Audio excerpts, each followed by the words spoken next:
state budget heads to the governor's desk, we look at the floor debate in the New Hampshire House, coming up in the Cloakroom.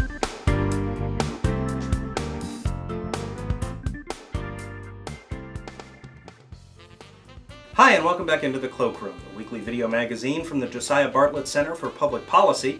I'm Grant Bosse. This week, the New Hampshire House and Senate approved the state budget by veto-proof majorities.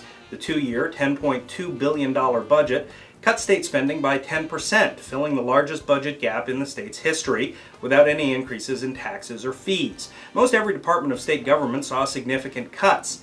State education funding aid was frozen for 2 years, and a package of reforms to the New Hampshire retirement system was included. Lawmakers also trimmed the state cigarette tax by 10 cents per pack. The state budget is split into two bills. House Bill 1 contains all of the state's spending and revenues. House Bill 2 contains the changes in state law needed to implement that budget. This week we share with you some of the floor debate on House Bill 1.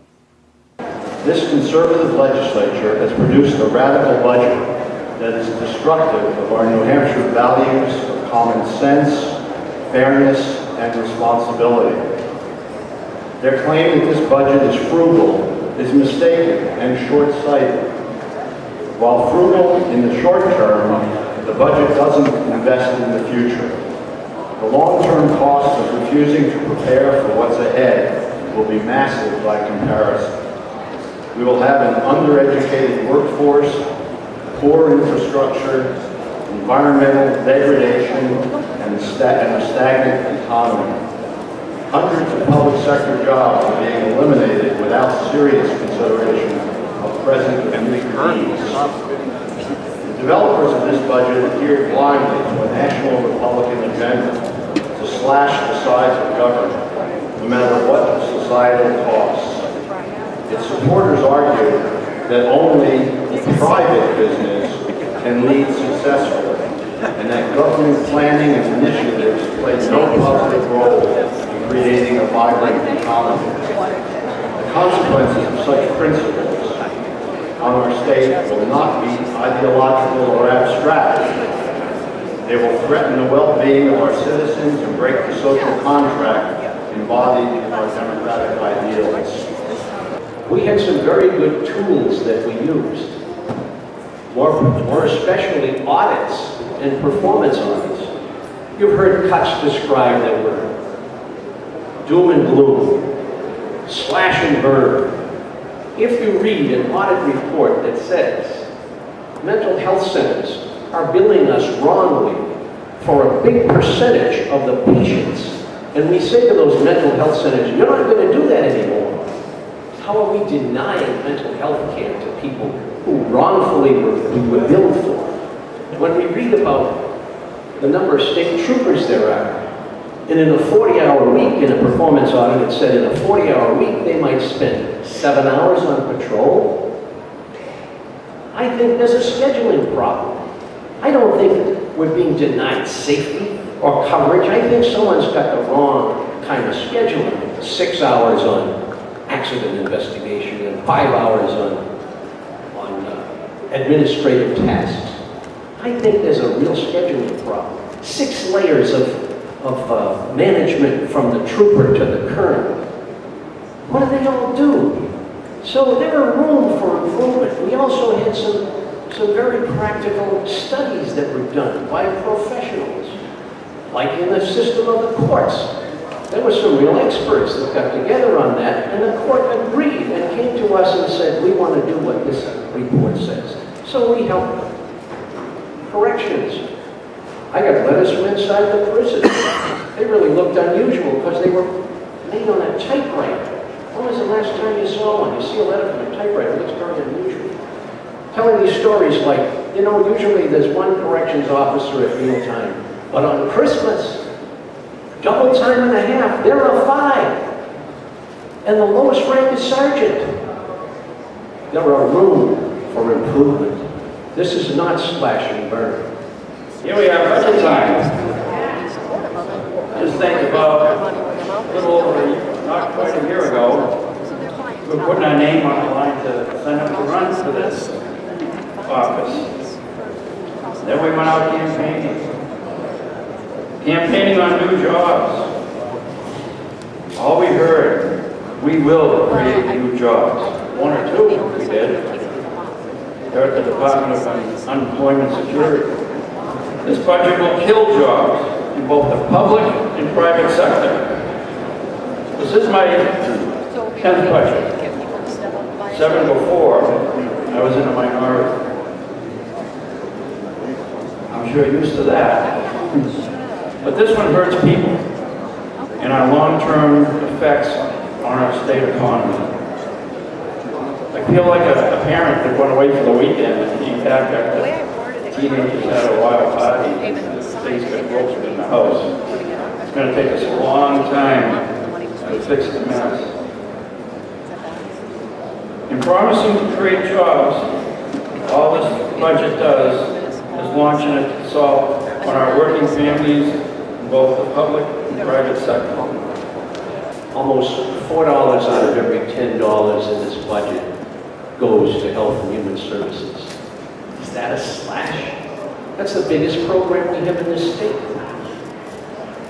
The hospitals. Out of the 20 largest employers in the state, 7 are hospitals. Those other 13 contribute millions. BPT, BET, rooms and meals, etc.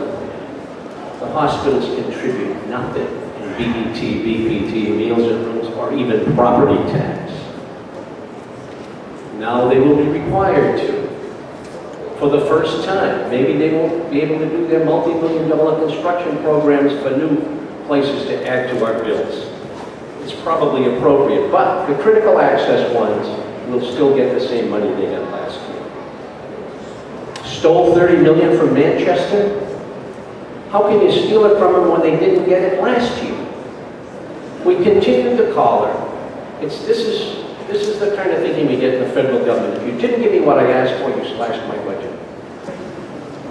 If I know that House Bill 1 will forever change the state of New Hampshire and harm hundreds of citizens we have been elected to serve, if I know that House Bill 1 will withdraw life-saving services to the disabled, mentally ill, and elderly struggling to remain independent, if I know House Bill 1 created in back rooms out of the public view will prevent job creation, that the largest cuts in the nation to higher education will prevent our talented students from joining our workforce, if I know that this proposed budget will be remembered for raising property taxes, cutting services for citizens victims of domestic abuse, putting families and communities at risk by horrendous funding cuts in programs for our most troubled children, if I know that this body has abandoned our most needy citizens, turned our backs on our citizens, and changed the very fabric of this state, and Mr. Speaker, if I know New Hampshire voters will not forget this reckless budget when I press the red button and remember our friends and neighbors in need. Thank you, Mr. Speaker. Mr. Speaker, if I know that members of my party stood here for 2 budget cycles and warned of what was coming, warned of overspending, warned of overtaxation, and warned of the dire situation we would find ourselves in because those tax increases and those spending increases were unsustainable. Mr. Speaker, because I know all that, I find the complaints from the loyal opposition to ring hollow. Mr. Speaker, if I know that we suffered through a 24% increase in our budget over 2 cycles, and I know that this budget only goes down 11%, and Mr. Speaker, I know that the people of the state of New Hampshire are resilient, and I know that the generosity of the people of New Hampshire to those in need through private charities and churches know no bounds when people are truly in need. But I know that this is a responsible budget because you can't say that the state of New Hampshire will fall apart over 11% decrease in spending. Mr. Speaker, if I know we have done the very best we could given the disaster that was handed to us from the loyal opposition. Mr. Speaker, would I then support the hard work of both the House and the Senate, conferees, and the members of the Finance Committee on both of those bodies, and do the right thing and the responsible thing and push the green button and support the Committee of Conference report? The House will be attentive to the state of the vote. 174 members have voted in affirmative, 108 in negative. The committee report on House Bill 1A is adopted. Our New Hampshire Watchdog poll asked what you thought of the final budget package. Did it cut too much? Did it give up too many of the House policies, such as collective bargaining changes? Or was it a solid compromise? Our readers were split.